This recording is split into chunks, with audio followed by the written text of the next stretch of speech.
ในวันที่ 13 พฤศจิกายน 2025 รัฐมนตรีกระทรวงอุตสาหกรรมและการค้าและรัฐมนตรีกระทรวงเกษตรกรรมสิ่งแวดล้อมได้ชี้แจงตอบคำสักถามของสมาชิกสภาแห่งชาติในกองประชุมสมัยสามัญเทื่อที่ 10 ของสภาแห่งชาติสุดที่ 9 เกี่ยวกับการจัดตั้งปฏิบัติแผนพัฒนาเศรษฐกิจสังคมและแผนงบประมาณแห่งรัฐท่านมาลัยทองกมสิทธิ์รัฐมนตรีกระทรวงอุตสาหกรรมและการค้าได้ตอบคำสักถามของสมาชิกสภาแห่งชาติในกองประชุมสมัยสามัญเทื่อที่ 10 สภาแห่งชาติสุดที่ 9 เกี่ยวกับการจัดตั้งปฏิบัติแผนพัฒนาเศรษฐกิจสังคมแผนงบประมาณแห่งรัฐซึ่งท่านได้ชี้แจงหลายปัญหาที่สำคัญเป็นต้นแมนการพัฒนาแห่บกซิตเพราะมีความเสี่ยงต่อกับผลกระทบต่อสังคมและสิ่งแวดล้อมเป็นอย่างโครงการแห่บกซิตที่รัฐบาลได้อนุญาตซอกค้นสำรวจแก่ผู้ลงทุนมาได้หลายปีเริ่มแต่ปี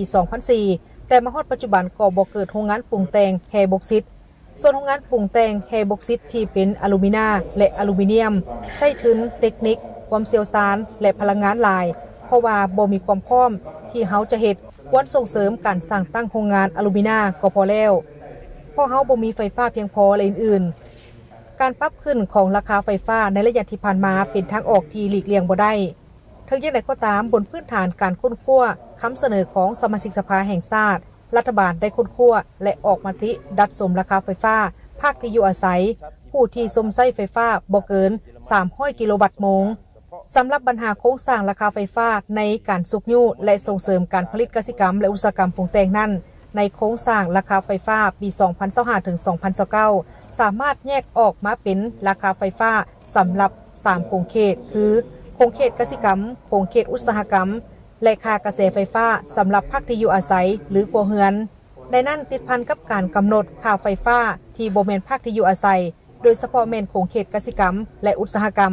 บางประเภทได้มีกลไกการค้นคว้าไปตามนโยบายการส่งเสริมของรัฐบาลแก้ไขเป้าหมายใหญ่ๆที่เป็นเศรษฐกิจหรือการค้านอกระบบนี่เป็นว่ามีบางเป้าหมายที่พยายามหลีกเลี่ยงการเสียภาษีบรรทอากรอันนี้เฮาต้องได้ซูมว่ามันแม่นเป้าหมายใดแล้วไปแก้ตัวใหญ่หั่นก่อนส่วนตัวน้อยนี่คือจริงแล้วก็คือตัวอย่างผู้ประกอบการขนาดน้อยจุลวิสกิจนี่บางเทื่ออาจจะเป็นเป้าหมายต่อไปแต่ว่าตัวนั้นพ้นใส่นโยบายส่งเสริมหลายกว่าแต่ว่าโตที่หลีกเลี่ยงเป็นเป้าหมายใหญ่นี่ต้องได้แก้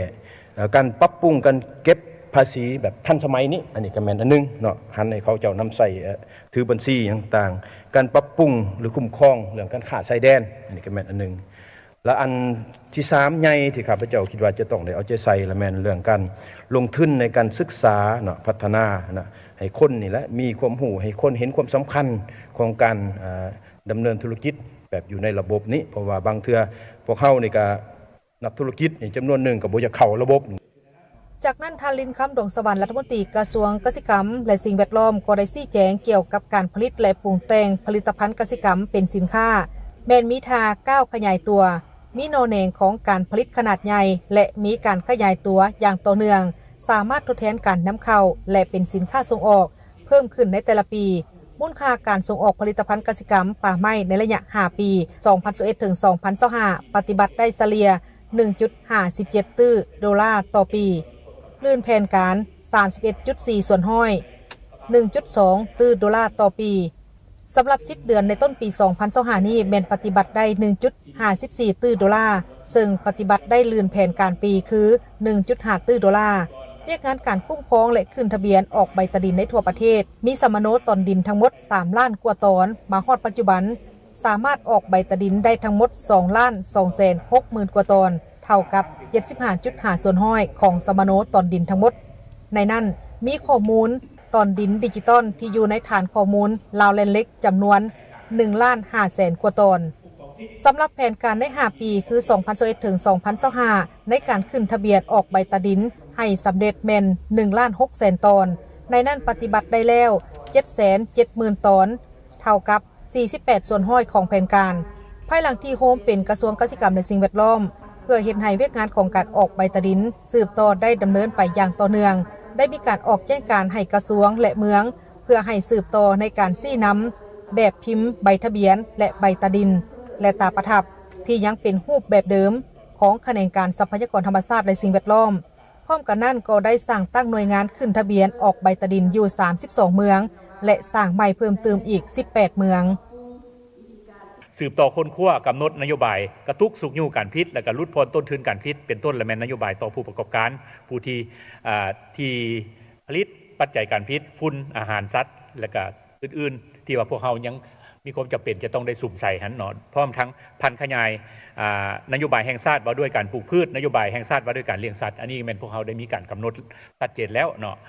อันที่สองมาแล้วแม่นได้มีการสร้างเงื่อนไขแล้วก็สภาพแวดล้อมที่เอื้ออำนวยให้แก่การพิษเช่นการเข้าถึงแหล่งทุนดอกเบี้ยที่เหมาะสมปัจจุบันและแม่นกองพวกเขากับรัฐบาลก็ได้มีการสร้างตั้งเพิ่มจากกองทุน SME และแม่น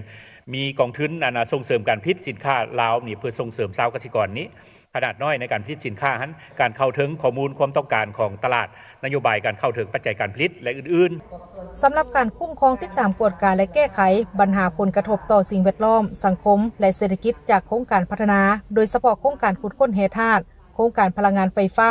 การเซาสัมปทานแขนงกสิกรรมและสิ่งแวดล้อมรับผิดชอบมหาภาคในการกำหนดระเบียบการคู่มือในการติดตามกวดกาและลงติดตามกวดกาบรรดาโครงการพัฒนาต่างๆตามบรรดาเงื่อนไขที่กำหนดไว้ในใบยั่งยืนสิ่งแวดล้อม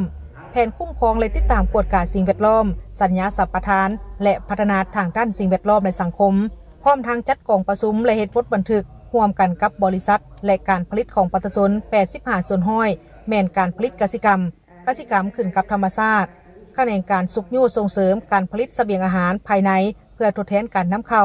โดยได้สุ่มใส่การผลิตข้าวซีนปลาไข่และพืชผักจำนวนหนึ่งซึ่งสามารถรับประกันการผลิตเสบียงอาหารได้โดยพื้นฐาน